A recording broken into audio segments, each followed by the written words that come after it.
안녕하세요. 포도밭 학원 원장입니다. 지금부터 2026년을 위한 초등부 설명회를 시작하도록 하겠습니다. 예약 주신 분에 아직 반밖에 오진 않았지만 그래도 그냥 시작하도록 하겠습니다. 저는 오늘 그냥 짧게 앞부분만 인사를 할 거고요.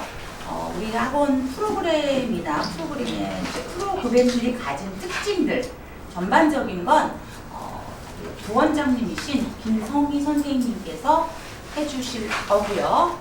지금 현재 재원생이신 어머님들 같은 경우에는 설명회가 끝난 후에 상담을 하실 수 있으니까 자기 담당 선생님한테요. 끝나더라도 또 질문이 있으시면 하시면 되고요. 혹시라도 그냥 제가 말씀드리는 동안에라도 질문할 게 좀 있다면 빨리 질문을 해주시면 답변을 드리고 그 다음에 설명회를 시작하도록 하겠습니다. 오늘이 목요일 딱 일주일 지났네요. 그쵸? 어때요? 수능 기사가 나올 때마다 어머님들 가슴은, 심장은, 머리는 다 어떻게 되십니까? 이제 어머님들의 자녀의 수능이 또 1년 앞당겨졌죠. 그래서 이제 이 아이를 위하여 나는 무엇을 할 것인가? 더군다나 거의 지금 대한민국이 정부가 들어서고 거의 유사 이래 학력고사 다음에 저희가 수능이었잖아요. 근데 수능이 94년도에 시작이 되었는데 그러면 32년, 33년이 지났단 말이에요. 그런데 이제 아주 획기적인 일들이 우리 아이들을 기다리고 있죠. 지금 아이들이 초 3, 4, 5, 6이니까 대표적으로 6학년부터 뭐가 바뀌었는지 알고 계시나요? 일단 현재 고1은 뭐가 바뀌었는지 알고 계시죠? 네, 내신이 5등급제로 되는 것. 그래서 엄마가 제발은 아니고 그냥 2등급까지만 받아라 라고 많이 말씀하시는데 그거 참 쉽지 않아요. 2등급 받는 거. 근데 사실 2등급을 받으면 별로 갈 수 있는, 내가 원하는 대학을 갈 수 있는 등급은 또 아니죠. 그래서 1등급을 받아야만 되는 그런 압박감에 우리가 더 시달리게 되었습니다. 그리고 6학년부터는 서울대에서 뭘 하기 전에 일단 교육부에서 그 수능을 5등급으로 한다는 것이 활발하게 지금 논의가 되고 있습니다. 수능 5등급이 되면 절대평가가 되게 되겠죠. 절대평가가 되면 자 내신도 5등급이요. 수능도 5등급이요. 심지어 수능 5등급은 절대평가라면 정말 아이들의 어떤 우수함, 내가 뽑고자 하는 아이의 탁월함을 어떻게 건질 수 있을까? 그래서 벌써 그 서울대에서는요, SNU가 뭔지 아시죠? 서울 내셔널 유니버시티. 네. SNU는 저 외국 나가도 SNU라고 하면 압니다. 네. 그래서 SNU에서 역량평가 면접이라는 것을 내놨어요. 역량평가란 무엇이냐? 다시 말해서 본고사스러운 면접이다 라고 생각하시면 되는 거예요. 여기서 본고사 보신 어머님들 계시나요? 계실 수도 있겠네요. 77년생, 76년생 이렇게 되시는 어머님들 그때 본고사 봤어요. 기억나세요? 안 기억나시는구나. 훨씬 더 영하시는구나. 네, 이제 저희는 이제 아이를 기르다 보니 나도 모르게 표정도 변했고 이미 내 몸무게는 더 변했고 그리고 나의 이 착한 성정도 많이 파괴되었고 그러시죠? 그쵸? 그런데 이 아이들에게 바로 그때 77년도, 76년도에 있었던 면접, 본고사와 같은 면접을 실시한다고 이야기를 합니다. 초3이고 이게 이루어지는 게 2032년인데요. 그때가 또 오나 봐요. 그쵸? 오긴 올 것 같으죠? 왜냐하면 현재 고1 아이들이 그 대학생이 되는 게 얘네들이 2028년도거든요. 내년이 2027년, 6년, 그쵸? 6년이고 그쵸? 그리고 7년이니까 8년. 금방 또 이 아이들이 정말로 5등급제가 어떻게 펼쳐질지를 보이게 될 거예요. 큰 아이가 있으신 분들은 좀 답답하시죠, 벌써부터. 거기에다가 또 고교 학점제까지 있어가지고, 말은 고교 학점제지만 학교마다 정해진 건 좀 다 있어요. 이거 들어라, 물리 들어라, 뭐 아니면 뭐 화학 들어라, 뭐 이런 식으로 입시에 유리한 것들, 그런 것들을 또 하게 되죠. 또 국어에 있어서는 얼마 전까지만 해도 언어와 매체, 화법과 작문 이렇게 하고 나눠서 선택했었는데 이제 또 그것이 다 통합이 된다고 얘기를 해요. 근데 어머님들 중에 아직 언어와 매체가 잘 뭔지도 모르겠고 화작이 뭔지도 모르겠는데 또 통합이 된다고 하는데, 언어와 매체는 문법하고 매체예요. 매체가 바로 뭐냐면 영상들을 얘기해요. 그러니까 이 아이들이 지금 SNS를 통해서 많은 정보들도 얻고, 뭐 나쁜 정보도 있지만 또 순기능만 생각해 보면 실제로 그런 것들을 다 이렇게 많이 두루두루 섭렵한 친구들이 잡지식이 많긴 해요. 완결된 지식은 아니에요.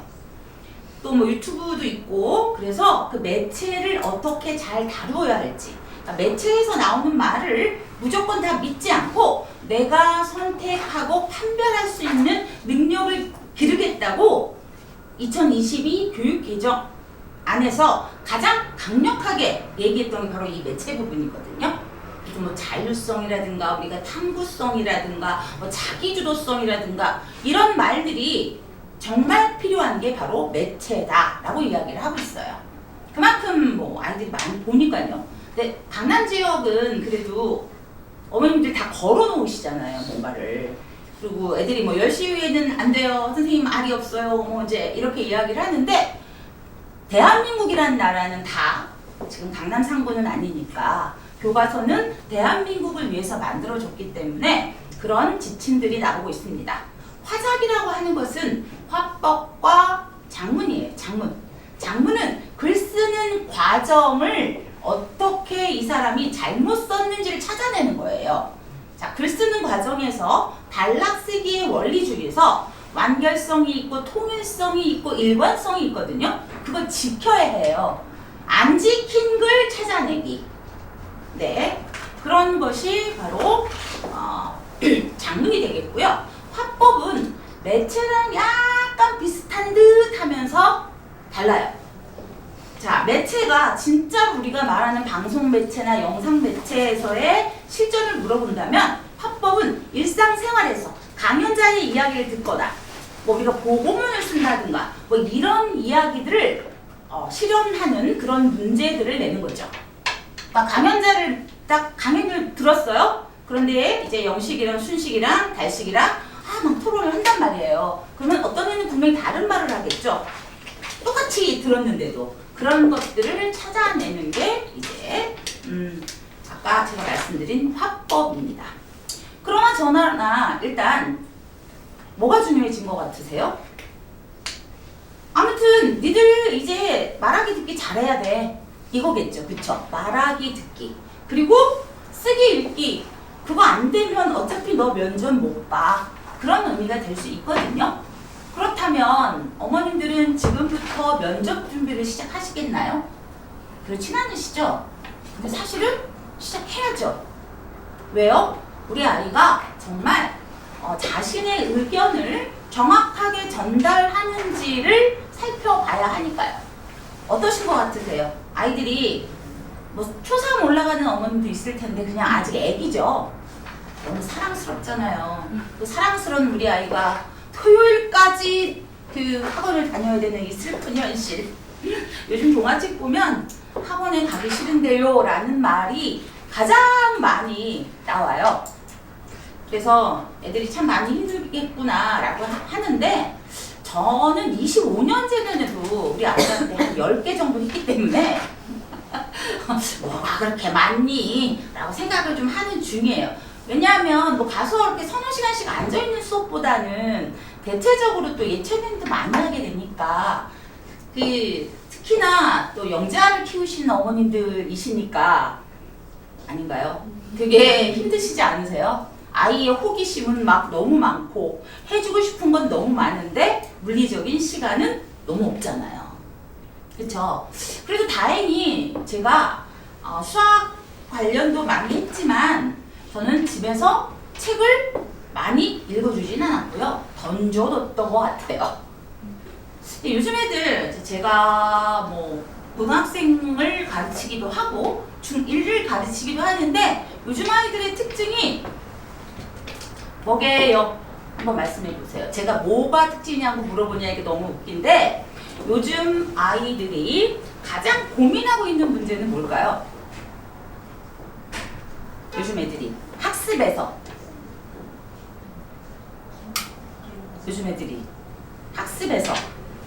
제가 보기에는 어휘예요. 그러니까 무슨 말인지 못 알아듣겠어요 하는 게 너무 많아요. 근데 그 어휘의 부재가 어디에서 오는가를 생각해보면 아이들이 우리 엄마가 어렸을 때 영어 책만 읽으라고 그래서 전 영어 책만 읽었어요. 그래서 저는 한국 전래 동화를 전혀 몰라요. 네, 전래 동화 알아야죠. 왜죠? 고등학교 고전에 다 나와요. 홍길동전 나오고 그 다음에 춘향전도 나오고 흥부전도 나오고 다 나오거든요. 근데 그런 얘기를 저는 진짜 놀란 게 토끼전을 모르는 중1 때문에 약간 충격을 좀 받았던 적이 있어갖고 오래 있는 얘기예요. 그것도 심지어 공부를 잘하는 아이예요. 네. 이제 해리포터도 다 원서를 읽은 아이예요. 근데 토끼전을 몰라갖고 아니 세상에 이런 일이 이제 했던 적이 있는데 아이들이 어휘력을 상당히 힘들어하는 게 특히나 이제 여러 가지 책을 읽어야 되는데 외국 소설을 많이 읽다 보면 외국 소설은 우리의 어휘를 늘려주기보다는 사실은 상황 대처 능력을 늘려주는 것 같아요. 아직까지 우리나라 동화가 외국의 어떤 그 수준 높은 동화에 좀 못 미친다는 생각이 많이 드는 건 거기서는 이런 경우엔 이렇게 생각해라라고 가르쳐주는 게 아니라 이것도 어때? 이것도 어때? 하는 어떤 다양함을 알려주거든요. 근데 우리나라 책들은 아직 좀 아쉬워요. 그래서 제가 동화 작가가 될 거야 막 그러면 애들이 와 주거든요. 네, 박수 치며 박수 받는 인생을 항상 살아보듯해서 네, 애들이 박수를 쳐주면서 선생님 동화책 쓰지 말고 청소년 소설 써주세요 라고 하는데 청소년 소설은 무지하게 많습니다. 너무 많아서 진짜 옥석을 가리기 힘든데 애들 책이 사실 지금 없습니다. 어머님들 애들 책 뭐 읽히세요? 흔한 남매, 마법 천자문, 그쵸? 그리고 또 뭐가 있더라? 다 그 역사는 다 그 아저씨 거.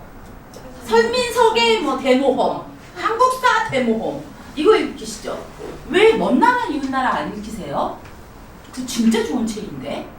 물론 처음 나올 때 논란도 많았지만 33살인 저희 아들이 엄마 얘 이제 그 개발자거든요. 엄마 AI예요. 그래서 배는 yes, no 해서 물건값을 잘 줘야지 잘못 입력시키면 답이 이상하게 나와서 어떨 때는 내가 지금 진짜 이게 바로 인공지능이라는구나 이런 걸 느낄 정도인데 엄마 나는 사실 그 먼 나라 이웃 나라에서 모든 걸 다 배운 것 같아.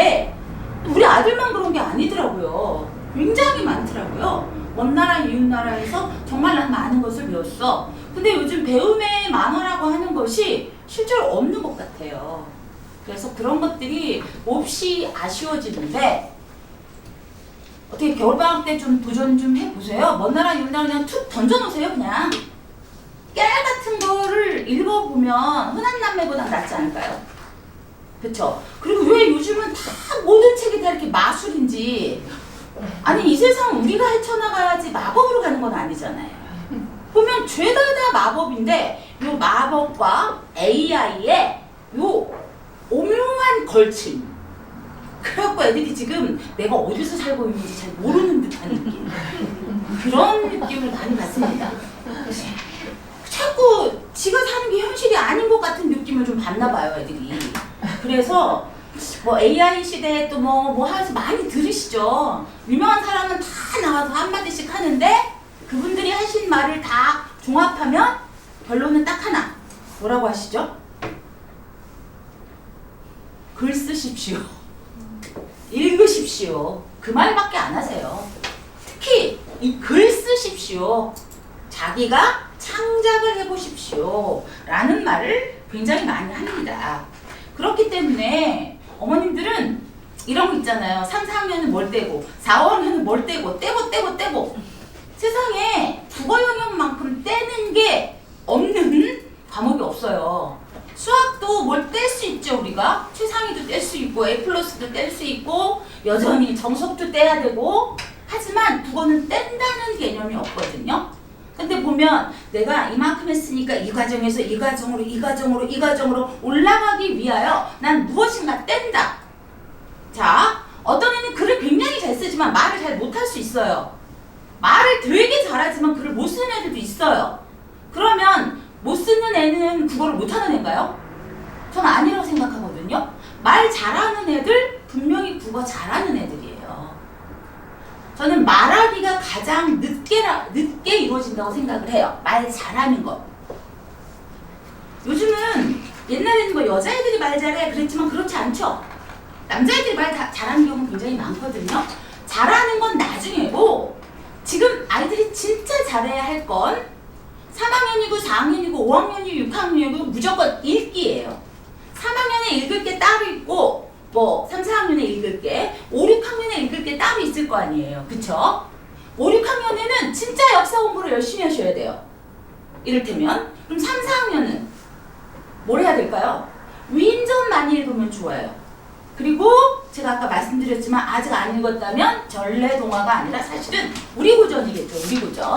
우리고전 읽으면 좋고요. 먼 나라 이웃나라는 한 3학년쯤부터 던져뒀다가 얘가 못 읽게 되면 4학년 때 읽히시면 되고 언젠가 취미를 가지면 읽히면 되는데 사회 잘하고 역사 잘하는 아이들 아직도 먼 나라 이웃나라 읽었어요 하는 애들 꽤 많아요.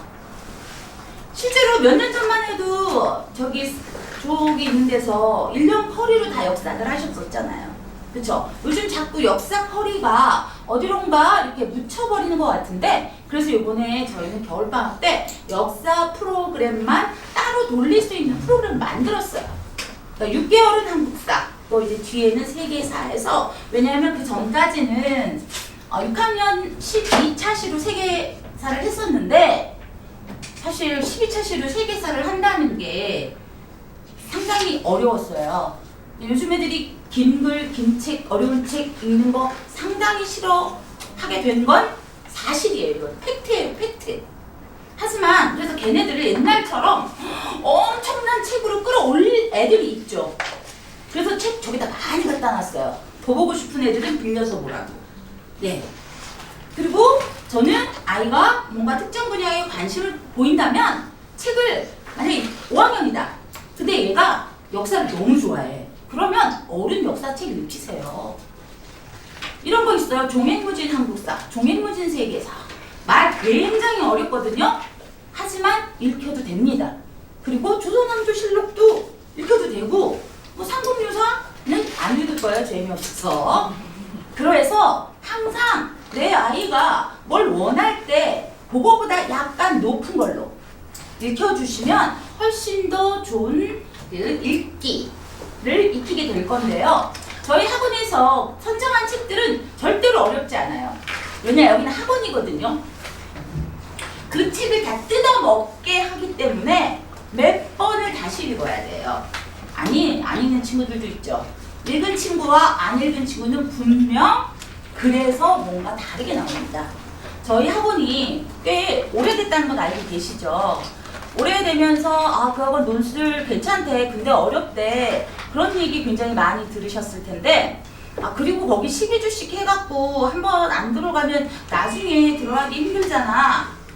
그 말은 맞는 것 같아요. 그래서 저도 람보르기니를 사기 위해서라고 할까요? 아무튼 8차 시로 이번에는 줄였습니다. 왜냐? 어머님들도 아이들도 옛날에 비해서 길게 가는 일을 좀 힘들어 하시는 것 같아요.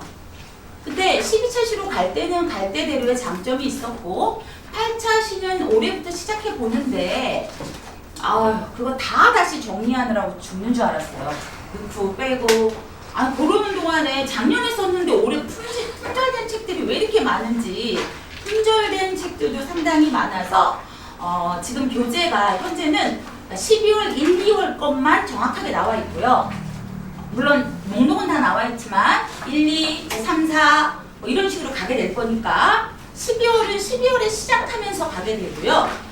그 다음부터는 12, 1, 2 해서 3, 4, 5, 6, 7, 8, 9, 10, 11, 12 이렇게 갈 거거든요. 초등학교 방학이 완전히 다 다르더라고요. 모든 학교들이. 이것은 사교육을 받게 하지 못하게 하려는 교육부의 실책인가? 제가 어저께 그랬는데 그거 맞거든요, 근데. 네. 네. 그래서 저희가 특강도 많이 준비해놨는데 4주 연속 아이들이 같은 그 기간이 없는 거예요. 네, 지금 몹시 지금 두려움과 괴로움에 떨고 있습니다. 그래서 아무튼 저희 책들이 지금 그렇게 8주로 이루어질 거고 많이 어렵지 않은 대신 내용을 조금 더 샅샅이 뜯어먹는 식의 문제들이 많아요. 그래서 제가 말씀드리는 책을 2번 읽게 되는 효과? 책을 더 자세하게 읽지 않으면 답을 찾을 수 없는 건 아니고요. 자세하게 읽어야만 답이 보입니다. 그렇죠? 그런 식의 문제로 저희들이 많이 바꿨는데 이게 실제로 3년 전에 그 초3을 바꾸면서 그렇게 해보니까 바꾼 건 아니죠. 바꾼 거구나. 왜냐면 옛날에 하다가 저희 초3을 안 하다가 작정하고 초3을 만들었거든요. 그리고 나서 지금 4학년, 5학년, 6학년 중학교도 다 그런 식으로 이렇게 바꿔가고 있는데 저는 수업도 하잖아요. 그냥 원장이 아니라 확실히 나아요. 확실히 책을 다시 한번 꼼꼼하게 애들이 그 보편적인 문제들은 어떻게 하시는 줄 알죠? GPT한테 물어보면 되고 그리고 옛날 같은 애들은 심지어 포도반 문제, 좋은 문제들은 인터넷에 많이 떠돌아다녔어요. 애들끼리 공유해서. 네, 그랬더라고요. 나쁜 놈들. 막 잘했다고 칭찬해 줬더니 알고 보니까 선배가 낸 답안이나 베껴갖고 오고 막. 애들이 그래요. 애들을 믿으면 안 되죠. 근데 저는 맨날 믿는답니다. 그리고 맨날 속는데 사실 안 속아요. 왜냐하면 애들이 그걸 알더라고요. 선생님, 제 GPT예요. 뭐 이렇게 애들끼리 그걸 다 알아요. 네, 그리고 뭐 저도 이제 수업을 벌써 제가 앞자리가 네, 아무튼 그래서 애들 글을 보면 알 수 있어요. GPT로 본 것들을. 우리 선생님들 지금 현재 포도반에서 근무하시는 선생님들이 경력이 정말 다 많이 오래되셨어요. 특히 부원장님은 저랑 이 창립 멤버이고 또 창립 멤버였다가 잠깐 가셨던 우리 진명 선생님 모셔서 또 같이 하고 있고 그래서 좋은 학원인가 봐요. 우리 학원이. 선생님들이 다 나갔다가 다시 돌아오네요. 그래서 지금 해처 모여 하고 있는 중이라서 선생님들이 다 좋으세요. 한마디로 경력이 20년 이상 된 선생님들이 꽤 많다라는 거 알려드릴게요. 그리고 경력뿐만 아니라 실력, 왜냐면 나가셨던 선생님들은 원장을 하다 온 거거든요. 네, 그래서 다시 돌아와서 제가 매일매일 밥 해주느라고 아주 즐겁습니다. 네, 그래서 아이들이 뭘 뗀다는 생각을 바꾸지 말자 하면서 여기까지 쫙 갔다 왔죠? 네, 그래서 아이들은 허가는 양식, 방향, 정도 이것에 따라서 다 모양이 달라지거든요. 똑같은 모양으로 자라는 애가 없잖아요. 그쵸? 그런 캐치를 저희들은 잘 합니다. 근데 어머님들이 많이 원하시는 게 어떤 정량화된 평가를 되게 많이 원하시는 것 같아요. 근데 저는 아이들에게 이렇게 정량화된 평가를 좀 안 했으면 좋겠어요. 얘가 정말 될까? 그래서 가끔씩 저희가 그러거든요. 우리 학원 이름 바꿔야 돼요. 무슨 독서 치료 혹은 타가소 뭐 이런 걸로. 그렇게 뭐 유아원 이런 걸 바꿔야 된다고 할 만큼 될까 하는 애들이 어머님도 안 믿고 선생님도 안 믿고 그러면 걔는 안 돼요. 어머님은 안 믿어도 선생님만 믿어도 되긴 해요. 근데 그걸 참 잘하는 학원인 것 같아요. 그래서 아이들이 많이 괜찮아져요. 저희가 겨우 중3까지밖에 안 해요. 근데도 대학교 가서 인사하러 와요. 취업한다고 인사하러 와요. 아이들이 자기 인생의 가장 소중한 학원이었다 그래 그래도 잘 살았어. 내 인생 이 직업밖에 가진 적은 없지만 네. 제 친구들은 이제 거의 다 이제 학교에서도 그렇고 은퇴할 나이거든요. 거의 거기로 돼가는데 이 직업 외에 가진 건 없지만 그래도 참 잘 살았다 라는 생각이 많이 듭니다. 아무튼 어머님들은 읽기가 되어야 하기 때문에 여러 가지를 하셔야 하는데 읽기가 될 때 우리 아이가 읽기가 된다 라는 느낌은 언제 받으세요? 어머 되네? 하는 순간. 아까도 말씀드렸지만 일단 어휘를 알면 되네가 되죠. 그렇지 않아요? 그리고 또 책에 보면 아주 섬세한 표현들이 있어요. 그걸 이해할 때 진짜 막 그 유레카를 외치고 싶을 만큼 마음이 기뻐지죠. 그쵸? 그리고 그 책에 나오는 인물들의 심리 묘사를 보고 얘가 그 심리를 공감해. 너무 멋있잖아요. 그쵸? 그렇게 책을 읽도록 하려고 저희가 너무 어려운 책은 넣지 않았다는 말을 다시 합니다. 여기서 친구들끼리, 또래 친구들끼리, 이게 또한 얘네들의 세상이거든요. 자기의 생각을 나누고 또 남의 생각을 들음으로써 내가 어떻게 성장해야 될지를 배워가는 곳이에요. 학교에서는 너무 많으니까 요즘 패거리 문화 많잖아요, 애들이요. 요즘만 그랬나? 옛날에도 그러지 않았나요? 근데 사실 인간이 뭐 자기랑 좀 맞는 종류랑 놀지 뭐 어머님들도 다 종류병류 이렇게 만나시지 다 같이 위아더 월드 할 수는 없잖아요. 우리가 무슨 올림픽 할 것도 아닌데 지금. 그쵸? 아이들이 맞는 아이들끼리 그러니까 또 조금 튀는 아이는 좀 튀는 것을 인정해 주면서 그러면서 좀 성장하는 아이로 만들어가는 것. 자, 내 마음이 성장하잖아요, 어머님들. 그러면 아이들, 여기서 내 마음은 아이들이었습니다. 글이 달라져요. 그 순간을 잘 못 기다리시죠? 왜? 자꾸 수학해야 되니까. 요번에 또 수능이 영어도 어렵게 나왔다네. 이런 5학년, 6학년까지 영어도 다 떼어야지.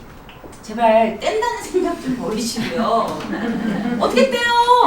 아니 얘는 5학년이 하는 사고와 6학년이 하는 사고와 중2가 하는 사고가 다른데 중1, 2 때 다 떼고 나면 중2 거를 내가 혹은 초6이면 다 그거 하시잖아요. 수능 풀어갖고 얘 1등급 안 나오면 어떡해 우리 아이 늦었어.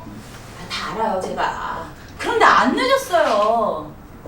문제는 모르겠는데 생각해보세요 어머니. 얘가 고1짜리에 영어책을 읽었어야지 영어가 같이 가고 있는 거죠. 그래서 요즘 영어 독해를 안 시키고 계속 문제풀이 시킨단 말이에요. 그랬다가 당한 게 지금 올 고3들 아니에요. 그러면 영어 이렇게 어렵게 나올 줄 몰랐잖아요 애들. 영어 공부 안 하거든요 고3 애들 거의 다.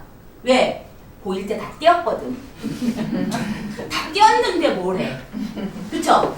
그리고 어머니들 제일 좋아하시는 거, 수원 띄었어. 투 띄었어. 미적분 띄었어. 띄는 게 어딨어요. 킬러 문제 나오면 또 틀리는데. 그쵸? 근데 국어는 뭐 띄었다고 말할 수가 없죠. 그러면 기탄 다 띄었다. 아니면 뭐 메가스터디가 다 띄었다 하시면 되는데 나중에 어디 가서 포도밭 과정 다 띄었어! 라고 말하면 박수 받으실 겁니다. 이럴 땐 박수 치셔야 되는 거예요. 박수 받으실 겁니다. 왜 그럴까요? 저희가 중3 거는 고등학교에 올라가서 쓸 수 있는 세특용 교재로 만들어져 있어요. 분주론, 죽은 경제학자들의 살아있는 아이디어, 오래된 미래, 또 뭐였지? 이중나선, 뭐 이런 것들이 들어있어요.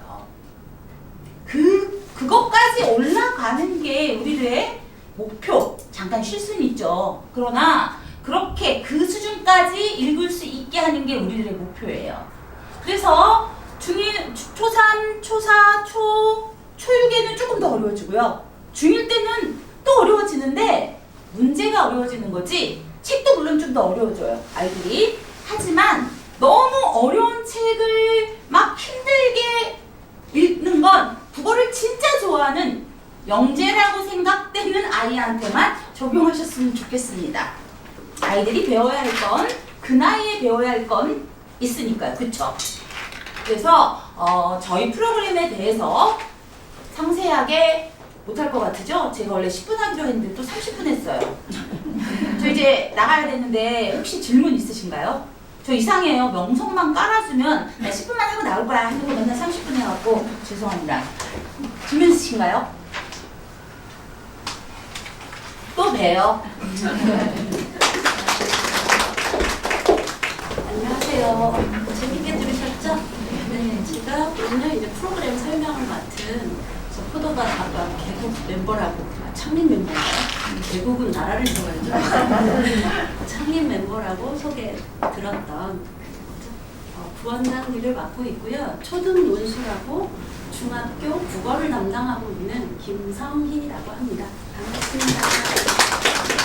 그래서 저희가 지금 준비된 책이 2권이잖아요. 그래서 이거는 저희 안내 책자예요. 그래서 앞에 보시면 이제 뭐 논술 얘기도 나오지만 학원의 역사하고 우리의 교육 철학이 들어있어서 이거 정말 또 원장님이 한 땀 한 땀 다 쓰신 거거든요. 그래서 요즘은 이렇게 막 눈앞에 딱 보이게 딱 정리해가지고 뭐 해갖고 이렇게 막 하는 거 좋아하시는데 저희는 다 썼어요.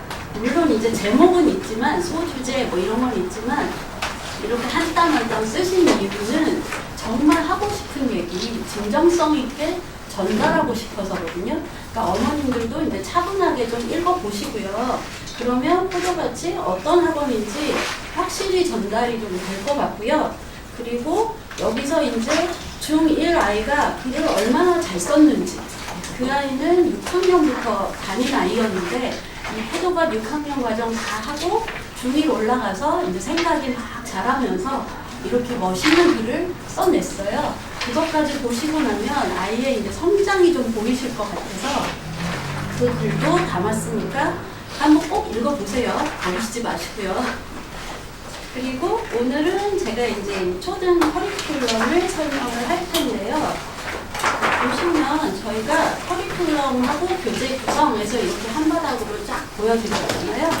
그러니까 초3부터 초6까지 매년 어떤 식으로 진행이 되는지 그걸 이제 표로 일단 크게 보여드리고요. 오늘은 시즌 1 국어 수업에 대해서 이제 국어 프로그램에 대해서 설명을 드릴 겁니다. 그래서 보시면 이제 뭐 국어가 있고 사회가 있고 과학, 도덕, 철학, 인물, 문화, 글쓰기 이렇게 돼 있어서 마치 교과목 같은 느낌도 살짝 들죠. 근데 그거를 배제할 수 없는 게 저희가 프로그램을 짤 때 학교 교과 과정을 바탕으로 만들어요. 그냥 어디서 하늘에 뚝 떨어진 걸 하는 게 아니고요. 저희가 학교 교과 과정을 다 분석하고요. 그 내용을 이제 주제별로 묶어서 아까 8주 프로그램으로 다 묶었다고 새로 다 재편하고 요즘 나온 새 책들 다시 다 넣고 그리고 뺄 수 없는 책 예전부터 정말 괜찮은 책은 그대로 가고요. 그런 식으로 해서 다 다시 짠 거기 때문에 이제 교과 과정을 바탕으로 했다는 거 꼭 기억하시고요. 이렇게 교과 과정을 가지고 했다고 해서 이제 교과서 나가듯이 나가진 않지만 저희는 그 과정을 아이들이 이제 이 과목 저 과목 이렇게 융합할 수 있게 그런 문제들로 계속 내고 있거든요. 그래서 그 아이들이 내용 확인을 한 다음에 이제 확장하면서 여기서 이제 다른 영역하고 지문을 주고 이렇게 합해 보기도 하고 문제를 해결하는 방법도 찾고 이렇게 다양한 문제들을 내고 있어요. 그래서 이렇게 진행할 거다라는 거 보여드리고 그래서 8주로 진행되기 전에 이제 이번에 이 2달씩 묶기 위해서 12, 1, 2는 묶어서 12주 과정이 되는 거죠.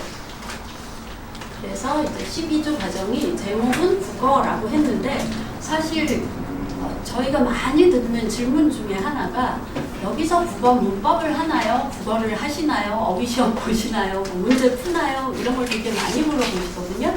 근데 저희가 국어를 딱 정해놓고 이건 국어 파트, 이건 독서 파트 이렇게 나눠서 하지는 않는데 모든 수업 과정에서 그냥 국어 교육 과정이 다 돌아가는 거거든요. 근데 그거를 이제 뭐 어휘시험 보나요? 뭐 이렇게 물어보셔서 그렇게 딱 잘라서 보지는 않습니다 라고 말씀을 드렸었는데 그런 수요도 있고요. 그리고 국어가 개념이 되게 광범위하잖아요. 근데 그거를 정확하게 그 나이에 맞게 조금씩 쌓아두면 나중에 중등 과정에서도 매끄럽게 연결될 수 있고 그래서 특별히 이제 시즌 1은 국어 파트로 해서 국어적인 개념이나 이제 요약하기 훈련 그리고 중등 문법까지 이걸 다 앞에 배치를 시켰어요. 근데 이걸 너무 과하게 하면 저희의 원래 색깔이 책을 정말 제대로 읽고 얘기를 나누고 글을 쓰게 하는 게 저희 색깔이라서 그걸 훼손하지 않는 선에서 그걸 너무 덜어낼 수는 없으니까 약간의 그런 걸 집어넣으면서 아이들이 국어 활동도 좀 하고 책에도 그걸 또 연관되는 문제를 넣어서 적용까지 할 수 있게 그렇게 만들었거든요. 그래서 그런 게 교재에 이제 어떻게 드러나는지를 좀 보여드릴 건데 일단 초등학생이 공부를 잘하려면 지금 이제 초등학교 때부터 아이들이 학습 역량을 키우려면 제일 좋은 건 습관을 들이는 거잖아요. 아이들이 혼자 숙제 다 알아서 하나요? 어머님이 매번 챙기시죠. 심지어 어떤 애는 가방도 어머님이 싸주셔서 뭐 교재를 안 가져왔어요. 근데 왜 안 가져왔어? 엄마가 안 싸줬어요. 그러면 교재는 네가 싸야지. 그랬더니 아니에요, 엄마가 싸주는데요. 그리고 뭐 가방을 이제 영어, 수학 바꿔서 가져오고, 그러니까 여기는 국어학원이라고 부르는데 그러니까 포토카드 오면서 수학학원 과제만 잔뜩 들고 와가지고 보니까 뭐 무슨 막 수학 교재만 막 이만큼 있어서 이게 뭐야? 그랬더니 엄마가 잘못 줬어요. 엄마 핑계 대지 말고 이제 네가 해라 하고, 그러니까 어머님이 그런 거를 조금씩 잡아주셨으면 좋겠어요. 스스로 행동할 수 있는 건 하게 하고, 그것을 조금 애가 어설프게 해서 빠뜨리고 갔을 때 어떤 대가를 치러야 하는지 본인이 좀 느끼면 그 다음에는 스스로 하게 되거든요. 그러니까 이게 그냥 습관도 습관이지만 자기 주도성과 굉장히 관련이 많아서 그렇게 할 줄 아는 아이가 결국 공부도 스스로 해내고요. 끝까지 버텨내요. 나중에까지 다 뒤치다거리 하시면서 다닐 수는 없잖아요. 그렇죠? 그래서 그러니까 정보 제공하고 어떤 큰 틀은 정하고 원칙은 정해주시되 그 안에서 이 아이에게 이걸 먼저 할래 저걸 먼저 할래 라든가 자꾸 선택지를 주셔서 본인이 선택하게 하고, 그리고 그거에 따르는 결과를 본인이 생각해서 아 이걸 바꾸는 게 더 나을 것 같아요 라는 말이 나오면 아 그렇게 할래? 해갖고 또 지지해 주시고, 그러니까 거기서 네가 조금 뭔가 잘못되거나 틀어지더라도 네가 뭔가 배울 수 있을 거야 라고 계속 믿어주시는 게 요즘 이제 엄마들이 하셔야 될 역할인 것 같아요. 그게 길게 가야지 지금 계속 챙겨주시면 아이는 혼자 못하더라고요. 그래서 어떤 친구는 되게 황당했는데 우리 초3이요. 가방을 이만큼 짊어지고 왔어요. 근데 글 쓴 걸 놓고 왔대요. 근데 교재도 놓고 왔대요. 근데 가방은 한가득이에요. 그래서 뭘 가져온 거니? 그랬더니 지금 8차시 동안 수업한 8권을 다 들고 왔어요. 책을 다 싸갖고 오고 이거 안 먹었냐? 그랬더니 그냥 재밌어서 다 들고 왔대요. 근데 교재는 그랬더니 빼고 갔어요. 어머님이 막 부랴부랴 사진을 찍어서 풀었다고 보내주셔가지고 그걸로 수업을 했는데 그 다음에 이제 글은 3권을 낸 거죠. 3편을 한꺼번에 우르르 내가지고 이렇게 했는데, 그러니까 그런 친구들도 있지만 그 어머니가 계속 이제 그런 식으로 이제 네가 혼자 이걸 잘 못 챙겼을 때 어떤 일이 벌어지는지를 계속 얘기를 했더니 이번 주에는 잘 챙겨갖고 와서 칭찬해 줬거든요. 그러면서 속으로는 당연한 걸 왜 칭찬을 해야 되지 싶지만 초3이잖아요. 그래서 아 그래 그전에는 엉뚱한 것만 가져오더니 이제는 드디어 성공했다. 다음에도 이렇게 해? 그랬더니 네 그러고 갔어요. 근데 그 다음 주가 또 기대되죠. 그래서 그런 역량, 습관들이고 그 교과서 내용을 찬찬히 잘 봐야 하는 게 되게 중요하고요. 그 다음에 중요한 개념어들을 확실히 알아야 되고요. 그리고 제일 중요한 건 책을 읽어야죠. 그래서 책을 잘 읽고 정말 자기 생각을 논리적으로 말하고 조리 있게 그 다음에 글로 쓸 수 있는 게 이 세트가 이루어져야 이 친구가 학교 가서 수행도 잘하고 나중에 아까 원장님 말씀하신 대로 면접에 강한 아이가 될 수 있죠. 면접은 갑자기 속성으로 막 일주일 바짝 한다고 되는 게 아니잖아요. 그래서 늘 말하기, 듣기, 읽기, 쓰기가 훈련이 돼야 되고요. 그런 걸 하기에 포도밭이 아주 최적화된 학원이 아닐까 하고 저희는 자부하거든요. 그래서 사실은 무슨 입시 체계가 바뀌고 그래도 저희는 크게 뭔가 달라질 게 없는 게 늘 그 방향으로 나아갔기 때문에 달리 이렇게 대처할 게 없어요. 어떻게 하면 좋은 책을 고르고 좋은 문제를 낼까? 그것만 끊임없이 고민하거든요. 그래서 그걸 가지고 아이들과 수업에서 풀어나가는 거. 그래서 이번에 예비 초3도 조금 많이 오신 것 같은데 오늘 몇 분이 오셨어요? 초3, 예비 초3 두 분? 네. 신청하신 분은 되게 많았는데. 그러면 예비 초4는요? 4가 더 많네요. 예비 초5는요? 네. 예비 초6은요? 네, 알겠습니다. 그러면 학년별로 저희가 간단하게 보면 이제 국어부터 해서 초3은 국어의 기초라고 이렇게 돼 있거든요. 이렇게 교재가 나와 있잖아요. 그래서 앞에 우리 세상에 말과 글이 없다면 이 단어를 어떻게 설명할까 그러면 말과 글이 없다는 상황을 그걸 이해를 못 하잖아요. 그건 상상도 못 하기 때문에 계속 영어로 하나? 막 우리말이 없는 게 아니고 말과 글이 없는 거다라고 하면 막 손짓 발짓으로 할 거다, 뭐 이렇게 표정으로 할 거다, 막 이렇게 얘기를 하는데 그건 막 그 강아지를 설명하기 위해서 바닥을 기어다니는 예비 초3도 있어요. 이게 막 이렇게 힘들고 여기다 이렇게 하고 그래서 온갖 포즈를 다 하거든요. 그래서 그렇게 했을 때와 이걸 단어, 우리가 말과 글로 설명했을 때 어떻게 다른지 그러면서 언어의 기능도 하고 그게 갖고 있는 얼마나 우리의 생각을 잘 전달할 수 있는지 그런 얘기도 하면서 뒤에 어법적인 뭐 내용, 속담도 나오고 높임 표현도 나오고 이런 것들이 나오거든요.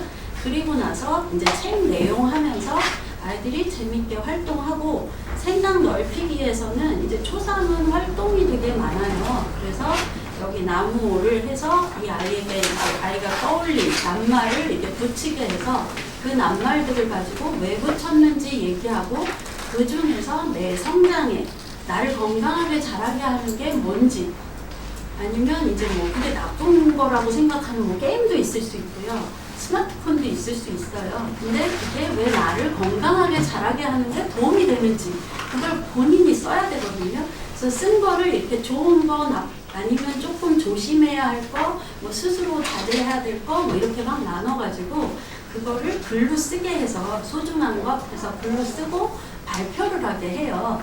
그러면 여기서 이제 말과 글이 왜 필요한지 중요성부터 시작해서 실제로 책 읽은 내용을 잘 확인하면서 그거를 발표하고 발표한 내용을 바탕으로 그냥 내용 확인만 하는 게 아니라 거기서 파생되는 이제 확장 문제들이 계속 나오거든요. 그걸 또 아이가 해결하게 하고 그리고 제일 중요한 건 다른 친구들의 말도 듣는 거죠. 그래서 그 친구들의 말을 들으면 이 아이들이 자기 얘기보다 남의 친구가 한 말들을 더 잘 기억하고요. 얘기를 많이 하더라고요. 그래서 그 친구가 이런 얘기를 했어, 엄마? 이러면서 막 자랑을 했대요. 그래서 자기도 그런 생각을 해봐야겠다. 그러니까 그 또래가 주는 자극이 되게 좋거든요. 그래서 그런 것들 효과가 나타나고요. 초4 같은 경우는 이제 멍키 스패너라고 이제 짧은 단편이라서 이거는 작품 자체가 아예 교재에 실려 있어요. 이건 책이 아니에요. 책은 없어요. 그래서 교재에 있는데 그걸 보면 이제 여기서 비유적 표현을 공부를 하잖아요. 근데 말이 이제 비유적 표현에서 직유법, 은유법, 의인법 이렇게 나와서 그렇지 초등 과정에서 이미 다 하거든요. 3학년, 4학년 다 해요. 그러니까 비유하기, 빗대어 표현하기, 뭐 생생하게 표현하기 해서 다 하는 건데 아이들은 그냥 학교에서 배운 거는 잘 이게 정리가 안 되는 게 시험을 안 보고 그리고 아이들이 이제 수업 자체를 활동 위주로 하기 때문에 이게 지식으로 체계적으로 정리되어 있지는 않거든요. 그래서 그거를 체계화하고 정확하게 짚어주는 작업을 여기서 할 거라서 이런 비유법의 이름도 정확하게 알려주고 그 다음에 어떤 예시가 있는지 하고 실제로 친구를 가지고 뭐 연예인에 비유했을 때 그 둘 사이의 공통점은 멋있다. 뭐 이렇게 이런 구름 모양으로 이렇게 뻗어나가게 해서 실제로 여기 나왔던 멍키 스패너라는 소재를 가지고 여기 밑에다가 아이가 가운데 멍키 스패너를 놓고 이걸 뭐에 비유하고 싶은지 그 의미나 뭐 상징성 뭐 이런 걸 다 찾아보게 할 거거든요. 그걸 빗대서 공통점이 뭔지 비유는 비슷한 점이 있는 거니까 그래서 그걸 막 찾아내게 하고 그걸 이제 실제로 활용해서 직유법으로 만들어봐라, 은유법으로 만들어봐라, 의인법으로 만들어봐라 이렇게 하고 나면 실제 책과 함께해서는 책의 제목의 이 지문에서 여기 보면 콕이 하나 붙어 있기는 했다. 여기 줄을 쳐놨잖아요. 이게 무슨 법이 사용된 건지 또 찾아보게. 그래서 배운 거를 작품에 적용해서 풀어보게. 이런 식으로 내고요. 근데 생각 확장하기 문제도 되게 재밌는데요. 그러니까 멍키 스패너가 성장의 도구였거든요. 그래서 그런데 착안을 해서 그러니까 내가 마주했던 곤란한 일, 그거를 극복할 수 있게, 해결할 수 있게 도와준 게 무엇이었느냐. 그게 이제 나만의 멍키 스패너가 되는 거죠. 그래서 그걸 찾아보게 하고, 그 다음에 그걸 연결해서 글로 쓰게. 그리고 이때 비유법도 같이 쓰게. 그렇게 다 연계돼서 풀 수 있게 돼 있고요. 5학년은 국어 영역에서 이제 4학년은 국어 개념을 간단한 것들, 뭐 설명, 뭐 주장관, 근거 뭐 이런 거 뒤에 보시면 다 건드릴 거거든요. 그걸 다 했다면 5학년은 요약과 분석에 초점이 맞춰져 있어요. 그래서 여기 보시면 요약하기에서 맨 앞부분에 책 내용 들어가기 전에 요약하기의 개념을 첫 차시에는 이렇게 쫙 알려주고요. 그 다음에 요약하기를 이제 읽기 목적이나 글의 종류에 따라 다르게 할 수 있거든요. 그래서 그 방향을 글의 특성에 따라 요약하는 방법, 그리고 읽기 목적을 고려해서 요약하는 방법, 이렇게 나눠서 알려주고, 그 다음에 실제로 이제 소설의 제일 앞부분 발단이죠. 발단에서는 인물하고 배경이 소개되고 사건의 실마리만 살짝 나오는데, 여기서 이제 인물 배경 파악해서 세 문장으로 요약해 봅시다 라고 해서 요거 앞부분 다시 읽게 하고요. 그 다음에 그걸 요약하죠. 이런 지문이 계속 있을 거예요. 근데 매번 책 내용만 하는 건 아니고요. 관련 지문을 주기도 할 겁니다. 그래서 다양한 방식으로 다양한 글을 요약하게 할 거고요. 책과 함께에서는 이제 내용 물어보고 그 다음에 확장하기 하면서 여기서 그 인물이 계속 잘못된 한자성어나 속담을 쓰는 장면이 나오거든요. 그래서 그걸 걔가 그게 뭐더라 하면 이제 저희는 정확한 용어를 알려주는데, 그걸 이용해서 이렇게 책 내용을 가지고 짧은 글짓기를 해보게 하는 게 이제 활용하는 거죠. 그러니까 아이들이 어휘를 그냥 달달달달 외우는 거하고 그걸 자기가 직접 써보는 게 가장 좋은 거잖아요. 체득하는데. 그래서 저희가 이제 6학년부터 어휘 시험도 보는데, 그 어휘 시험 공부를 할 때 그 어휘책을 아이들이 그냥 외워요. 그러면 순서가 막 엉망진창이 돼요. 그러니까 뭐 견물생심인데 견생무심 뭐 이런 식으로 외우거든요. 그러니까 아무 생각 없이 외우기 때문에 그거를 이제 한자도 알게 하면 좋고, 그래서 한자가 뜻글자니까 그런 걸 잘 생각해서 이 뜻이니까 이렇게 되는 거야 외우면 좋잖아요. 근데 그 한자도 안 읽고 아무것도 안 읽어요. 그러면 어머님들은 또 고민하시잖아요. 한자를 배울까? 그래서 한자 급수를 딸까? 또 떼야 되잖아요. 4급 막 이렇게 막 떼갖고 3급, 1급? 보자! 이런 거 하고 싶으실 텐데, 그냥 급수만 따는 건 물론 도움이 안 되진 않는데요. 그거보다는 글자를, 한 글자를 외우더라도, 그러니까 그럴 문자를 외웠으면 그럴 문자가 들어간 글자, 한문 글자를 생각해 보게 해서 뭐 문학도 있고 뭐 이런 거, 그런 걸 쫙 얘기하면서 같이 찾아보고, 그래서 이게 어떤 의미로 쓰이는지 그런 걸 깨치면 아이가 처음 보는 낯선 글자가 나와도 그걸 자기가 막 아는 한자를 끌어내가지고 해석을 해요. 물론 부작용도 있어요. 웃기게 해석해요. 그러니까 예를 들면 어떤 아이가 저 선생님은 정말 고지식 하신 것 같아요. 그러는 거예요. 고지식? 아닌데? 그랬더니 지식이 높으시잖아요. 너는 저지식이냐? 그 아닌가요? 그래서 그 뜻이 아니다 라고 해서 다시 알려주고, 그러니까 몇 개 안 되는 걸로 자꾸 돌려막기를 하다 보니까 문제가 생기긴 하지만, 그러면서 이 아이는 이제 자꾸 생각해보게 하고 그런 효과는 있는 거잖아요. 그렇게 해서 다시 알게 된 단어는 안 까먹죠. 그래서 스스로 알게 되는 거, 자꾸 생각해보게 하는 거, 그게 되게 중요해서 한자를 배운다면 이렇게 글자 낱낱 글자를 외우는 것보다는 그 말이 어디에 쓰이는지 활용을 공부하게 하는 게, 같이 얘기하시면서 한 글자 딱 써놓고 같이 이게 어디 쓰였을까 막 찾아보게 하면 재밌잖아요. 길 막힐 때 그런 거 하셔도 되고요. 물론 화는 나시겠지만 기분mak혀서 여행 가실 때 차 안에서도 그런 거 하시고요.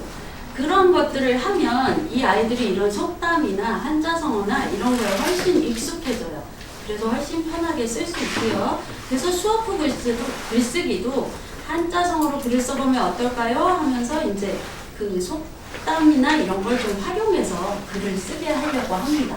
그래서 매주 이제 뭐 기본권에 관한 재판, 그러니까 재판을 받지 개재판이라는 책을 할 때는 이제 헌법의 기본권을 알려주고 이제 글쓰기 주제가 기본권을 적용해서 개한테도 만약에 인간같이 기본권이 적용이 된다면 이 개가 어떤 기본권을 침해당한 건지 이걸 다 써야 되거든요, 책 속에서.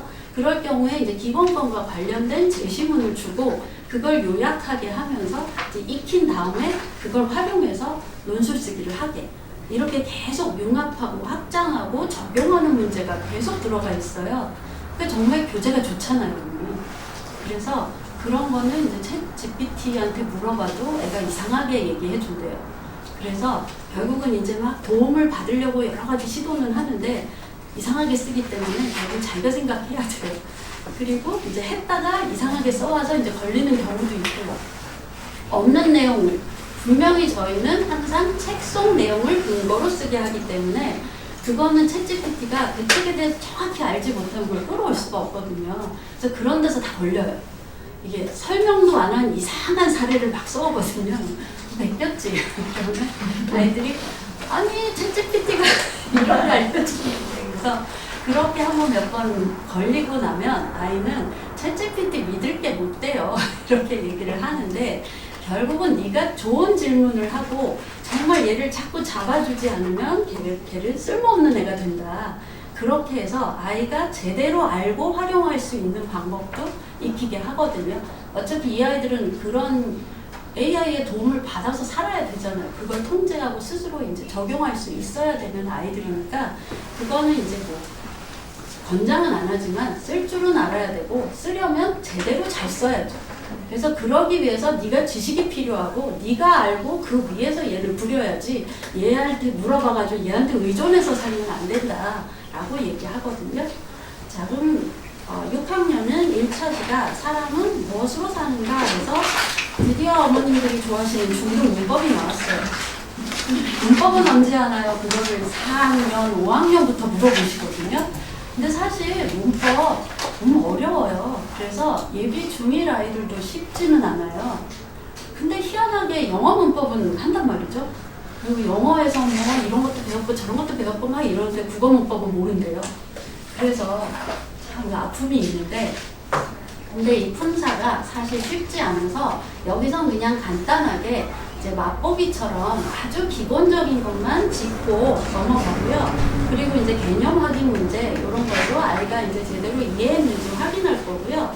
이제 내용은 이제 책 내용 이렇게 풀면서 생각 확장하기 위해서 요약하는 거 나오고요. 그리고 수어프 글쓰기에서는 사람은 무엇으로 사는가 이 표 안에 들어갈 수 있는 단어가 있고 들어갈 수 없는 단어가 있잖아요. 근데 여기서 조건을 이 표에 그 단어를 명사로 써보세요 했어요. 그러니까 그거를 명사로 확실하게 명사인 단어만 쓸 수 있게. 그래서 그런 단어를 또 생각해야 되잖아요. 형용사 쓰면 안 되니까. 그래서 그런 것들 자꾸 생각하면서 어떤 어휘가 있을까 고민하게 만들고요. 그걸 또 활용해서 글로 쓰게. 그러니까 항상 배운 내용이 다시 뒤로 와서 적용이 되게. 그렇게 다 유기적으로 연계되어 있다는 게 저희 교재의 강점이고요. 그리고 그 교재를 가지고 매주 선생님들끼리 세미나를 하거든요. 그래서 세미나 하면서 이번 주에는 이런 내용을 가지고 할 때 어떻게 도입을 하고 어떻게 끌어갈지 선생님들끼리 큰 틀은 다 짜고 근데 물론 아이들의 대답에 따라서 수업이 어떤 방향으로 갈지 좀 모르기 때문에 그러니까 큰 틀은 가지고 가되 그 안에서 되게 유연하게 적용할 수 있고 그런 내용들을 그 다음 주 세미나 할 때 또 지난주 수업 얘기를 하면서 또 나누거든요. 그게 이제 문제에 또 다시 반영이 돼서 보강이 되기도 하고 그래서 계속 이 밭이라서 계속 갈아 엎어야 돼요. 그게 너무 고단합니다. 근데 아이들이 그것 때문에 더 좋아진다면 기쁘잖아요. 그래서 그렇게 해가면서 자꾸 보완하고 있어서 출판하는 게 사실 어려운 아픔이 있다는 거. 그래서 실제로 그러면 아이들이 교재를 어떻게 풀어오고 글을 어떻게 쓰는지가 뒤에 나와 있어요. 그래서 초3 아이가 되게 그래도 열심히 썼죠. 근데 이게 뭐 화살표도 있고 뭐 쫙쫙 긁고 다시 쓴 것도 있고 그런 게 수업 중에 바꾼 거예요. 수업 중에 보강하고 뭔가 이거는 일로 가야 되는데 그런 거 이렇게 본인이 끌고 가고 그리고 더 써야 될 거 추가하고 뭐 이렇게 했고요. 그리고 아이 글도 보시면 저희가 다 손첨작을 해주잖아요. 그래서 뭐 맞춤법만 잡는 게 아니라 문장도 잡고 그리고 구성도 좀 잡고요. 그리고 여기 보면 제가 뭐 1번, 2번 이렇게 해서 질문을 달아놨어요. 표현을 어떻게 했는지 구체적으로 써보세요. 뭐 그리고 예를 써보세요. 뭐 이런 게 나오면 아이가 또 뒤에 와서 이렇게 고쳐요. 그러면 1번은 이거고 2번은 이거고 이런 식으로 해서 짧게라도 그 순간에 좀 다시 고치게 해서 다시 체크해주고 그리고 다음번 했을 때 반영해서 생각해서 해라 이렇게 하면 조금씩 나아지거든요. 그러니까 아이들은 아직 이제 다 통째로 다시 써 이게 너무 힘든 작업이기 때문에 그때 돌려주면서 선생님이 이제 체크해놨던 거 다시 써보게 하고 그러면서 고치고 이렇게 하고요. 그리고 이거는 초4인데 초3만 돼도 훨씬 다르죠. 되게 꼼꼼하고요. 그리고 글씨도 훨씬 빽빽하게 뭔가를 많이 썼죠. 근데 이 아이는 좀 너무 많이 쓰는 아이라서 줄여야 되는 아이예요. 너무 썼고요. 그리고 여기서 인물 관계랑 이런 거를 다시 잡아줘서 다시 썼고요. 추가한 내용 들어가 있고요. 그리고 글쓰기도 여기 보시면 어떻게 해야 할지 보완해야 할 점이 뭔지 이런 것도 다 들어갑니다. 제가 다들 바쁘신가 봐요. 빨리빨리 질문을 할게요. 그리고 초5도 여기도 언더커버 로봇이라는 꽤 두꺼운 책인데 완전 요즘 시대 얘기라서 인공지능 로봇 이야기라서 아이들이 굉장히 재미있게 읽었습니다. 그래서 이 로봇은 사람들이 사는 아이들이 다니는 학교에 침입해서 그래서 언더커버거든요. 그래서 로봇이라는 걸 들키지 않고 친구들과 우정 점수를 쌓으면 상을 받는 거예요. 그런 발상이라서 얘가 어떻게 거기서 적응하고 정말 아이들과 잘 융합되는지 그 과정이 너무 재밌게 그려져 있어서 그러면서 우리한테 고민을 주게 하는 게 이렇게 가는 게 과연 자연스러운 기술의 발전일지 아니면 인간이 인간다움을 잃어가고 오히려 더 기계화되고 그런 게 아닐까 좀 철학적인 고민도 하게 만드는 책이거든요. 그래서 이걸 가지고 글을 쓴 내용이 또 뒤에 있고요. 초6은 베니스 상인 얘기하면서 여기에 필요한 작업들이 이제 이거는 이제 작가 소개가 되게 꼼꼼히 들어가 있고 그리고 베네치아에서 무역이 발달했던 이유 베네치아라는 데 자체가 뭐가 나는 곳이 아니기 때문에 인공섬이고 그래서 상업이 발달할 수밖에 없었고 그걸 또 도시에서 이제 누구나 사업에 종사할 수 있게 잘 후원을 해줬다는 거. 그래서 콜레반차라는 제도, 대출 제도를 설명을 해주거든요. 아이들이 이 지문은 짧고 재미있어서 되게 잘 읽고요. 그래서 이게 어떻게 베네치아를 무역의 중심으로 발전시킬 수 있었는지 연결하면서 그래서 제목이 베니스의 상인이니까 근데 그 베니스의 상인이 누구냐? 그럼 안토니오 나오고 샤일록은 상인이 아니라 고리대금 목자죠. 그래서 그 고리대금 목자랑 어떻게 얽히게 되고 뭐 이런 내용을 쭉 찾으면서 내용을 얘기했고요. 그 다음에 생각 확장하기 위해서 정의로운 인물과 정의롭지 못한 인물 이렇게 나눴는데 되게 재밌는 건 이 아이는 이제 명확하게 정의로운 인물과 정의롭지 못한 인물을 나눴거든요. 근데 어떤 아이는 같은 인물이 양쪽에 다 등장하게 써요. 그러니까 그 사람의 양면성을 다 보는 거죠. 그러니까 안토니오나 바사니오가 친구를 위해서 희생하려고 하고 막 헌신하는 그런 우정을 지키는 아주 훌륭한 인물이다, 도덕적인 인물이다 라고 정의로운 인물이라고 했다가 정의롭지 못하면은 인종차별적이고 뭐 이런 거 편견으로 가득 차 있고 그리고 유대인에게 폭력을 행사했다 뭐 이런 내용들을 또 찾기도 하고요. 그러면서 당시의 유대인이 유럽 사회에서 어떤 대우를 받았고 그게 이제 더 가면 히틀러 얘기까지도 연결이 될 수 있어서 그렇게 해서 이제 확장도 되고요. 그리고 결국 여기서 이제 포셔의 판결이 이제 그 당시에는 그게 정의로운 판결이라고 칭송을 받았고 그래서 이게 희극이지만 사실 샤일록 입장에서는 굉장한 비극이잖아요. 사실 자기가 그 계약서를 쓰자고 했지만 안토니오가 사인도 했고 본인이 다 한 건데 막 뒤집고 이제 재산을 뺏은 것도 모자라서 기독교로 강제 개종을 시키고요. 그렇게 나오거든요. 그러니까 그런 게 과연 판결이 정의롭다고 할 수 있는지 비판적인 관점에서 보기 해서 아이들이 이제 비판할 거리들을 근거를 찾아서 써옵니다. 그리고 글도 이렇게 썼고요. 그래서 이렇게 봤을 때 저희 수업은 굉장히 즐겁고요. 그러니까 아이가 2시간 동안 막 정신없이 해요. 그리고 이제 아까 정량화 얘기하셔서 말씀하셔서 이제 저희도 이제 정량화 할 수 있는 수단으로 독서 퀴즈를 봅니다. 그러니까 매주 책을 읽고 그 책을 매주 퀴즈를 15문제씩 보거든요. 그러니까 유형은 뭐 OX도 있고 선택형도 있고 단답형도 있어서 이 내용, 책 내용 전체에서 다 보기 때문에 아이가 만약에 앞부분은 잘 읽었는데 뒷부분 대충 읽고 왔다 그럼 뒤에서 꼭 걸려요. 그래서 나 끝까지 안 읽었지 그럼 네.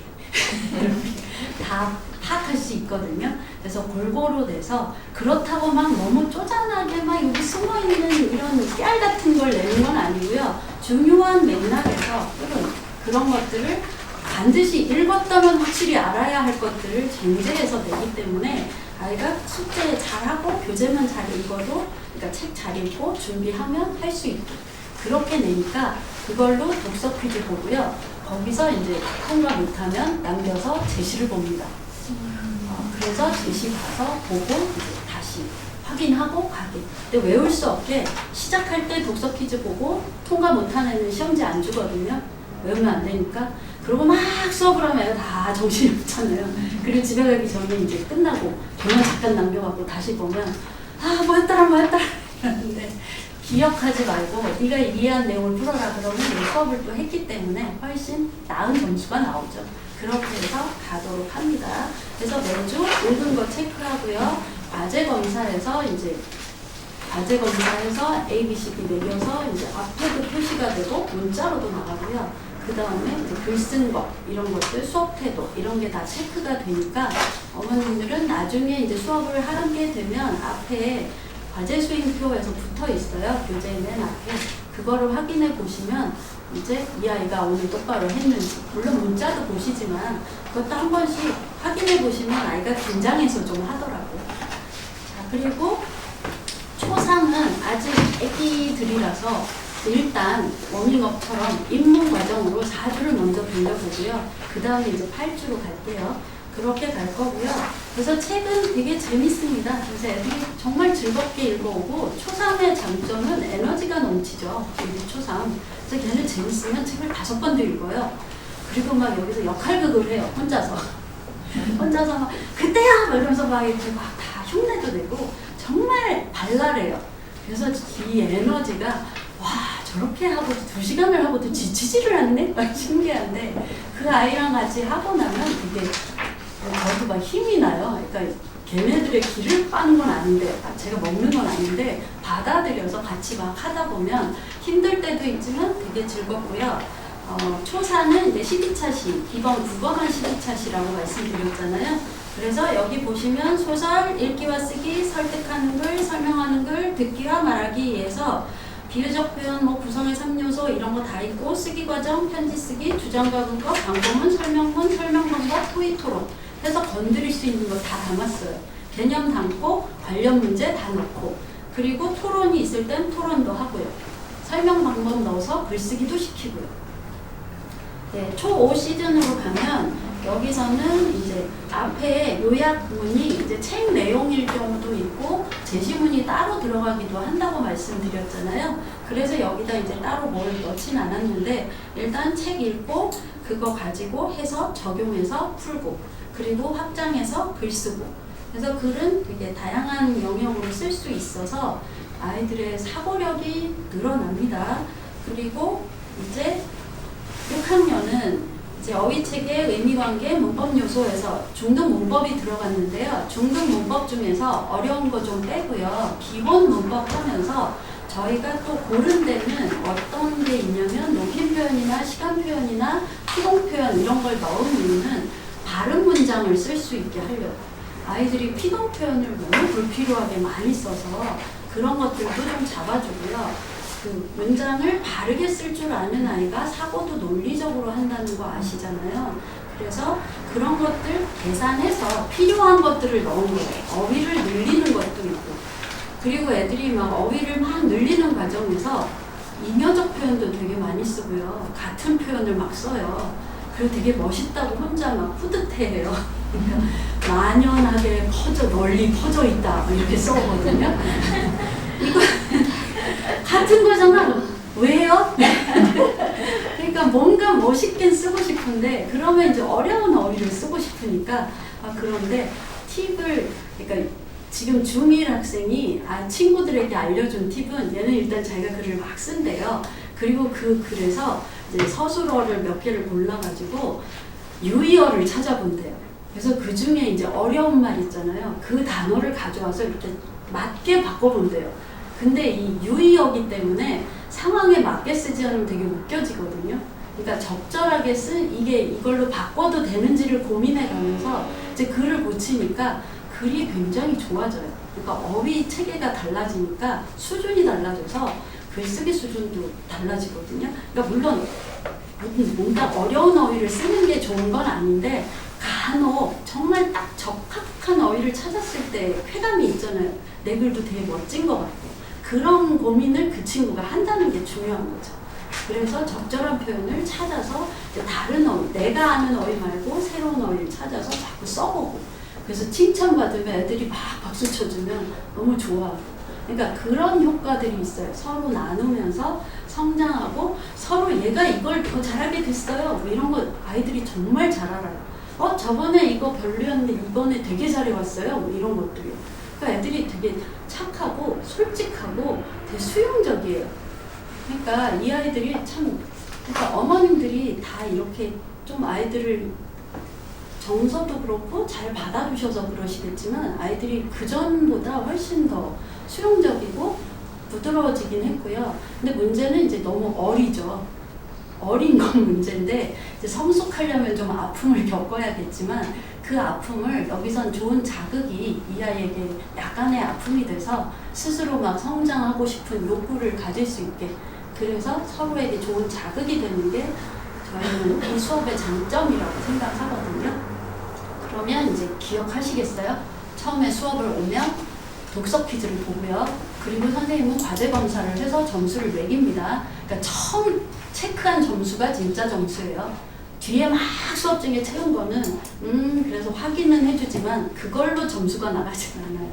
그러니까 아이들이 처음부터 잘해오게 돼. 그러니까 여기서라도 채우는 게 낫지 하면 또 여지를 주면 이 아이들이 그럼 여기 와서 시간이 좀 부족했어요 뭐 이러면서 이렇게 와서 하고 이제 그 점수만 잘 받으면 된다고 생각하기 때문에 처음에 좀 자기가 빠뜨린 거 없이 열심히 할 수 있게 그렇게 체크해서 해놓고요. 그 다음에 수업하고 그게 이제 수익력 확장하기, 글쓰기까지 다 연계돼서 아이가 글을 쓸 수 있는 재료는 여기서 이제 정리하면서 만들어주고 보내고요. 그러면 글은 집에서 쓰는 거예요.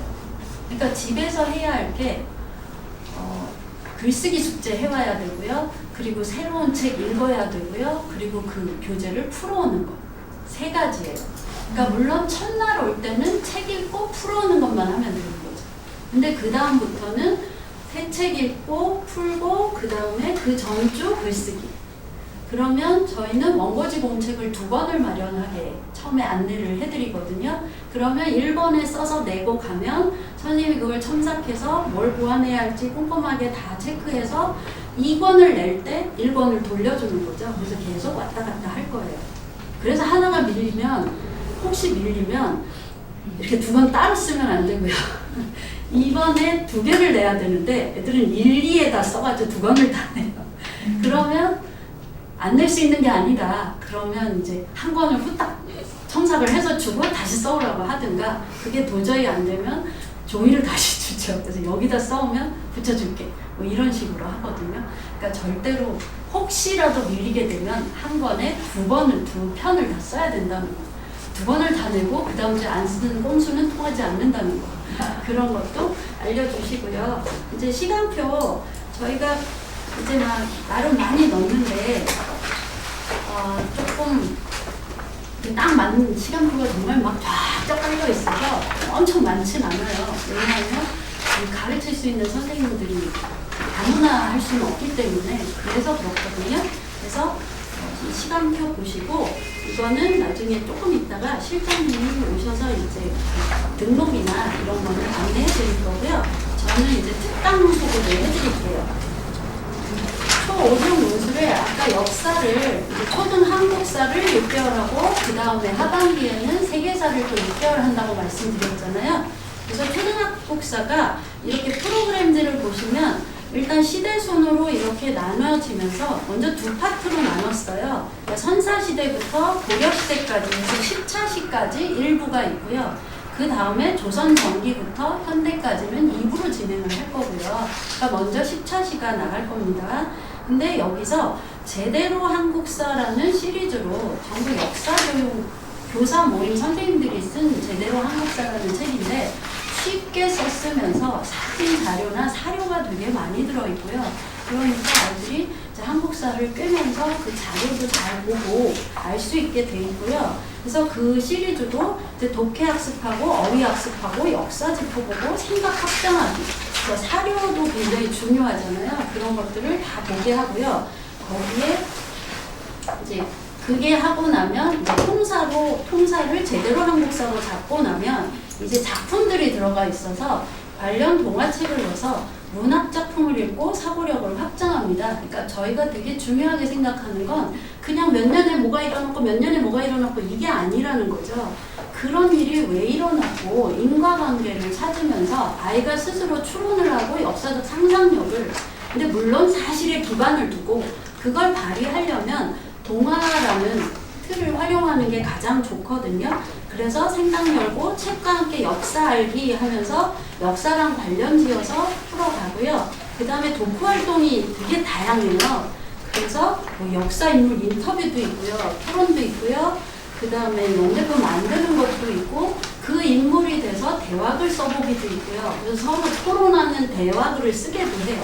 그러니까 이런 것들을 하면 아이가 다양하게 사고력을 확장할 수 있고요. 그래서 교재도 되게 잘 만들었습니다. 정성껏 만들었어요. 한번 보시면 독해력 기르기 해서 이거는 그 당시 고전 문학이잖아요. 공부도화가라는 그 배경설화가 이렇게 나오면서 그 내용, 이거는 중고등부 내용이지만 살짝 들려줬고요. 이야기가 재미있으니까. 그리고 어휘학습해서 당시의 역사에서 중요한 어휘들 좀 아이가 익힐 수 있게. 그 다음에 역사적 사실 확인하고요. 그 다음에 유물사진 통해서 이거 맞춰보면서 사료 이것도 맞추고 그 다음에 생각 확장하기 해서 8조법에 나온 것들 이렇게 문제를 보시면 항상 그런 어떤 역사적 사건이나 그 사건을 통해서 그 당시의 사회나 문화나 사람들의 그 경제 생활이나 뭐 이런 것들을 다 정치 이런 것까지 다 추론할 수 있게 그래서 통합적으로 사고하고 역사적인 상상력도 기를 수 있게 이렇게 돼 있어서 재밌을 거예요. 아이들이 그렇게 하고요. 저희의 목표는 이 한국사랑 세계사는 다 정교반과 같이 병행하기를 원하기 때문에 얘는 책 읽어오고 숙제를 해와야 돼서 조금 힘들긴 할 거예요. 근데 글쓰기는 없고요. 글쓰기를 여기 와서 이제 역사 글쓰기 이렇게 있는데 교재에 보시면 그거는 수업 시간에 짧게 활동하고 그거 바탕으로 한 400자나 뭐 이렇게 짧게 쓰고 정리하고 갈 수 있게. 그러니까 활동도 다양하고 이렇게 되기 때문에 아이들이 그냥 재밌게 막 서로 얘기하면서 의견 나눠서 거기서 아이디어를 얻어서 쓸 수 있게 선생님이 그렇게 수업을 진행할 거기 때문에 집에 가서 또 써야 하는 부담은 없고요. 대신에 역사니까 퀴즈가 있겠죠. 복습 퀴즈는 있습니다. 그래서 이 아이가 역사적 사실을 잘 이해했는지 기억하고 있는지 이거는 복습 퀴즈를 그 다음 주에 와서 보는 거예요. 그렇게 해서 이 2시간이 얼마나 타이트할지 막 상상이 가시나요? 근데 활동을 되게 많이 하기 때문에 아이는 아마 이렇게 벌개져서 나갈 거예요. 상기돼서. 엄마 나 오늘 뭘 했어? 이런 게 되게 뿌듯해요. 자, 그리고 이제 겨울방학 특강인데요. 올해 이제 해서 되게 반응이 좋았던 게 원데이 클래스예요. 그러니까 원데이 클래스는 이제 아직 뭐 시간표가 안 된다든가 아니면 포도가 수업이 도대체 어떻게 하는지 너무 궁금하신 분은 하루만 수업을 해보는 거예요. 그래서 초 3, 4 묶어서 하고요. 초 5, 6 묶어서 하는데 5, 6은 이렇게 뭐 과학기술, 인문사회, 역사, 경제, 경영 이렇게 파트 나눠서 제시문 주고 그거 분석하면서 이제 논제 정해서 글을 쓸 수 있게 개요 짜기부터 글 쓰는 방법 이런 걸 다 알려주실 거고요. 초 3, 4는 그거보다 조금 재미있게 짧은 글을 읽고 설화문학이 있고요. 그걸로 독해 활동하고 그 다음에 이제 자기만의 서사를 만들어 보기. 글쓰기를 하는 걸 할 겁니다. 그래서 한 편의 설화를 완성하고 갈 거예요. 그래서 둘 다 글을 완성하는 것 같은데 초 5, 6은 아무래도 미문학 제시문을 주고 하는 거고요. 그러니까 약간 좀 논술스럽게 하고요. 초 3, 4는 좀 재미있게 아이들이 자신의 상상력을 어떤 근거를 가지고 펼쳐갈 수 있게. 그래서 이제 개요 짤 때 유의해야 할 점이 뭔지 이런 걸 세부적으로 다 만들어서 아이가 그걸 다 생각한 다음에 이제 1시간 정도 글을 쓰거든요. 2시간 반 수업을 하면 그렇게 해서 한 편 완성하고 나면 되게 즐겁게 하고 갑니다. 그리고 원데이 클래스 하고 나서 등록한 친구들도 꽤 있어요. 그래서 본인이 막 가고 싶다고 했대요. 그래서 그렇게 하고요. 이제 겨울방학이고 이제 이건 방학 때 할 수 있는 건데 그 다음 해에 이제 학기를 대비하는 그래서 요새 EBS에서 초등 어휘가 문해력이다 라고 해서 교재가 잘 나오는 거 아시죠? 과목별로 어휘가 나오는 거. 그러니까 국어, 수학, 사회, 과학, 한자까지 해서 그게 1주차씩 이렇게 5곡씩 묶여 있거든요. 그러니까 그 교재를 한 권을 떼는 거 좋아하지 말라고 하셨는데 이건 뗄 거예요. 그래서 이제 4학년 올라가는 아이들이 4학년 1학기에 배울 교과목에 관련된 용어들을 배우고 그래서 그거를 미리 집에서 풀어오면 저희는 그걸 적용해서 여러 가지 활동으로 아이가 이해했는지 제대로 기억하고 있는지 활용할 수 있는지를 퀴즈식으로 해서 활동으로 점검을 하고요. 그 다음에 그 단어들을 활용해서 글을 짧게 한 편씩 쓰고 가게 하는 그런 방식으로 진행을 해서 어휘 특강이 기획이 되어 있습니다. 그래서 이제 시간이 아까 방학이 다 들쭉날쭉해서 너무 어려워서 어떻게 될지 모르겠는데요. 하여튼 매주 수요일 총 4회. 그러니까 풀어와야 할 분량이 좀 있어서 이건 일주일에 2번 하는 건 힘들다 해서 이제 한 주에 하는데 맞았으면 좋겠습니다. 그리고 초5도 마찬가지고요. 이거는 지금 예비 초4가 5학년 1학기를 미리 대비하는 거죠. 뚫는 거. 그 다음에 초등 지리 특강은 아이들이 지리에 대해서 굉장히 무지하거든요. 그러니까 부산도 가고 유럽도 가고 다 갔는데 어디 있는지 몰라요. 그러니까 부산이 강원도에 붙어 있다고 하는 애도 있고 부산 찾아가라 그러면 막 어디 전라도에서 찾는 애도 있고 충청도에서도 찾고요. 그런데 그러니까 지리적 개념을 아는 게 되게 중요해서 지도의 기초 이거는 초 4학년부터 이제 교과목에 나오는 거고요. 그리고 한국지리, 세계지리 해서 문화나 지형하고 같이 해서 이런 것들이 이제 사회 현상과 어떻게 연계되는지 그걸 보면 아이들이 백지도에서 다 표시하고 하면서 즐겁게 하고요. 한국사 특강이 또 있잖아요. 이거는 저희가 이제 책 읽고 하는 제대로 하는 역사 논술스러운 특강은 6개월 과정이라 이거는 방학 때만 하는 거고요. 초등 스토리 한국사라는 그 EBS 교재를 가지고 그거 가지고 한 편을 떼는 거예요. 그래서 앞에 여름방학에 앞부분을 했거든요. 그래서 뒷부분을 조선 전기부터 현대까지 그거를 또 이제 2차로 겨울방학에 진행을 할 겁니다. 그래서 이거는 수금 이렇게 일주일에 2번씩 와야 돼요. 지리특강도 그래요. 그리고 이번에 야심차게 준비한 게 영재고를 대비하는 학생들. 그래서 과학 영재다. 그런 아이들이 있잖아요. 과학적으로 탁월한 아이들. 그 아이들을 이제 대비 과학 감수성 특강 해가지고 물리학 책 한 권을 뗄 건데요. 그 책이 얇지만 굉장히 어려워요. 그래서 거기서는 실제로 이런 책들을 공부를 하는데 거기서 이제 그 물리 개념을 이해하고 여기 보시면 1회, 2회, 3회, 4회 이렇게 돼 있잖아요. 구성이 1회차에는 외부 자료와 함께 주요 물리 개념을 이해하고 그 다음에 관련 독서 지문을 바탕으로 개념을 직접 적용하는 걸 할 거고요. 그 다음에 2회차에 글을 쓸 거예요. 그래서 이제 글쓰기 전략 분석하고 과학적 지식과 자료를 어떻게 글로 풀어낼 건지 그거를 또 훈련을 시킨 다음에 그 다음에는 3회에서 1회차 동일한 방법으로 추가 개념 심화를 확장을 합니다. 그리고 4회차에는 쟁점을 주고요. 그러니까 물리학은 세상 모든 것을 설명할 수 있는가? 그래서 제가 그 담당 선생님께 여쭤봤거든요. 설명할 수 있어요? 설명할 수 없는 게 없대요. 하여튼 그래서 아니 사랑을 어떻게 설명해요? 사랑의 물리학 못 들어보셨나요?